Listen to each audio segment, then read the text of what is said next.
नमस्ते, मेरा नाम डॉक्टर रेखा ठाकुर है और मैं डीआईसी में डीआईसी इंचार्ज के रूप में कार्यरत हूँ।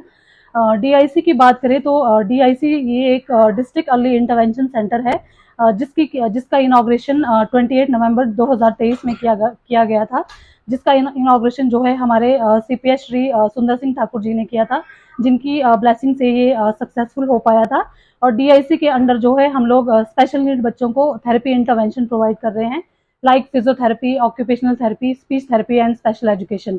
डीआईसी को जो है रीजनल हॉस्पिटल कुल्लू में एस्टेब्लिश करने के पीछे हमारा मकसद ये था कि हमारे दूर दराज के गांव में ऐसे बहुत सारे स्पेशल नीड बच्चे हैं जो कि एनजीओज और जो प्राइवेट क्लिनिक्स हैं जहां पर कि इन बच्चों की थेरेपी होती है, वहां तक ये बच्चे जो है पहुंच नहीं पाते हैं। तो इसलिए एक डीआईसी को एस्टेब्लिश हमने जो है गवर्नमेंट हॉस्पिटल में किया, ताकि जो बच्चे जो है एनजीओ या जो है प्राइवेट क्लिनिक्स तक नहीं आ सकते, वो बच्चे जो है हॉस्पिटल तक आ सके, क्योंकि हॉस्पिटल एक ऐसी जगह है जहां पर कि कोई भी पर्सन जो है अप्रोच कर सकता है। डीआईसी में अगर हम थेरेपी इंटरवेंशन की बात करें तो जो फर्स्ट जो थेरेपी इंटरवेंशन है वो है फिजियोथेरेपी, जिसमें कि जो है हम लोग फिजियोथेरेपी की सर्विसेज प्रोवाइड करते हैं। बहुत सारे ऐसे बच्चे हैं जिनके की माइलस्टोन्स डिले हैं, तो फिजियोथेरेपी के माध्यम से जो है हम लोग उन माइलस्टोन्स को जो है अचीव करने पे हेल्प करते हैं। उसके साथ ही जो है हम लोग ऑक्यूपेशनल थेरेपी की बात करें तो ऑक्यूपेशनल थेरेपी एक ऐसा थेरेपी इंटरवेंशन है जिसके अंडर की आजकल आमतौर पे देखा गया है कि बहुत सारे जो है एडीएचडी, स्पीच डिले और ऑटिज्म के जो है केसेस रेफर हो रहे हैं। तो इन बच्चों को जो है स्पेसिफिकली ऑक्यूपेशनल थेरेपी इंटरवेंशन की बहुत जरूरत रहती है, और हम लोग बहुत लकी हैं कि हमारे पास रिसेंटली अभी दो यहाँ पे ऑक्यूपेशनल थेरेपिस्ट हैं, क्योंकि इस प्रोफेशन की जो है बहुत डिमांड है। और हिमाचल के ऐसे बहुत सारे जो है प्राइवेट और गवर्नमेंट सेटअप्स हैं जहां पर कि इस थेरेपी की जो है सुविधाएं नहीं दी जा रही हैं। उसके साथ ही जो है हम लोग स्पीच थेरेपी का इंटरवेंशन भी प्रोवाइड करते हैं, साथ ही स्पेशल एजुकेशन और साइकोलॉजी का इंटरवेंशन भी प्रोवाइड कर रहे हैं, जिसके लिए मैं जो है हमारे जो सीएमओ सर हैं डॉक्टर नागराज पवार, उनका भी धन्यवाद करना चाहती हूँ। और उसके साथ ही जो है मैं मेडिकल सुपरिटेंडेंट जो डॉक्टर नरेश हैं उनका भी जो है धन्यवाद करना चाहती हूँ कि वो जो हमें टाइम टू टाइम जो गाइडेंस और सपोर्ट देते रहते हैं, जिसके अंडर जो है डीआईसी में जो है इतनी बहुत सारी टाइप की जो थेरेपी सर्विसेज हैं वो एक ही छत के नीचे प्रोवाइड की जा रही है। डिस्ट्रिक्ट अर्ली इंटरवेंशन सेंटर जो है नेशनल हेल्थ मिशन की स्कीम है, जिसके अंडर की संफे फाउंडेशन और रीजनल हॉस्पिटल कुल्लू के बीच में जो है एक एमओयू साइन किया गया है, जिसके अंडर की डीआईसी में बच्चों को जो है थेरेपी की सर्विसेज जो है प्रोवाइड की जा रही हैं। और मैं सब लोगों से ये गुजारिश करती हूँ कि जितना हो सके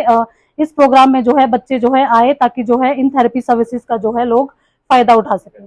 नमस्ते जी, और मैं आप सभी के माध्यम से आम जनों को बताना चाहता हूं कि ये जो डिस्ट्रिक्ट अर्ली इंटरवेंशन सेंटर है ये बहुत ही यूनिक सेंटर है जो कुल्लू में चलता है। यहाँ पर अभी तक जैसे 1 दिसंबर को हमने पहला इंटरवेंशन दिया था, तब से लेकर आज तक 76 बच्चों को यहाँ पर जो है थेरेपी इंटरवेंशन मिल चुका है। अगर वहीं क्योंकि इनके बच्चों के जो सेशंस होते हैं, अगर उन सेशंस के काउंट की बात करें तो अभी तक जो है 1710 बच्चों को यहाँ पर हमने सेशंस दिए हैं। और अगर रोज़ की बात करें तो लगभग 28 से 30 बच्चों को यहाँ पर थेरेपी सेशंस मिलते हैं, जो अलग अलग तरह की थेरेपीज होती है जो बच्चों के रिक्वायरमेंट के अकॉर्डिंग उनको दी जाती है। और साथ ही आपके माध्यम से मैं आप आम जनों को ये भी बताना चाहता हूँ कि ये सेंटर जो है वो आप लोगों के लिए है और आप लोगों के लिए ही बनाया गया है। और यहाँ पर आप आएँ, यहाँ पर दी जाने वाली सर्विस को आप ज़्यादा से ज़्यादा प्रमोट करें, ताकि हम लोग जो है डिसेबिलिटी जो एक बहुत ही बड़ा बैरियर आता है ऐसे स्पेशल चाइल्ड में, तो उनकी ज़िंदगी में ऐसा कोई शब्द ना आए। अगर वो छोटी एज में है, अगर उनको इंटरवेंशन मिलता है तो वो डिसेबिलिटी जैसे शब्द से बच सकते हैं और वो अपनी ज़िंदगी आम सज्जनों की तरह जी सकते हैं। मकसद क्या है इन बच्चों को इस तरह से करने का और किस तरह का जो है गाँव-गाँव चलाए जा रहे हैं? मकसद सभी यही है कि जैसे जिस तरह से कोई क्लिनिकल ऐसा कोई डिजीज़ होता है जिससे किसी बच्चे को कोई ना कोई डेवलपमेंट डिले चलते हैं, तो यदि उनको time to time therapy services मिलती है, जैसे खासतौर पर हमारा जो एज ग्रुप है 0 to 8 ईयर्स, तो क्लिनिकली ऐसा अप्रूव्ड है कि अगर 0 to 8 ईयर्स के बच्चों को टाइमली थेरेपी सर्विसेज मिलती है तो उनके जो माइलस्टोन डिले चलते हैं उनको काफ़ी हद तक कंट्रोल किया जा सकता है, ताकि वो बच्चे अपनी ज़िंदगी सही से जी सकें। और अगर गांव में जाके अवेयरनेस फैलाने का मकसद ये है कि मैं थोड़ा कंपेयर करूं सिटीज़ की जगह हमारे हिमाचल के एरिया को, तो सिटीज़ में इन सभी चीज़ों के लिए इतनी ज़्यादा अवेयरनेस करने की ज़रूरत नहीं होती, वहाँ ऑलरेडी सभी चीज़ों पर इंटरवेंशन प्रोवाइड होते हैं। लेकिन हमारे हिमाचल में हिल एरिया में इस तरह के इंटरवेंशन बहुत कम मिलते हैं, इसीलिए हमें यहाँ पर बहुत ज़्यादा अवेयरनेस का ज़रूरत पड़ता है। तो हम सभी पेरेंट्स से रिक्वेस्ट करते हैं कि अगर आपको लगता है कि आपके बच्चे में कोई भी डेवलपमेंट डिले चल रहा है या वो किसी तरह का भी कोई उसको डिसेबिलिटी का कोई सिम्टम आपको नज़र आ रहा है, तो आप प्लीज़ उसे जो है डीआईसी में रेफ़र करें, ताकि यहाँ पर जो है हमारे स्पेशलिस्ट जो है, हमारे थेरेपिस्ट उसको समय से असेसमेंट लेके उसका ट्रीटमेंट शुरू करें। Thank you.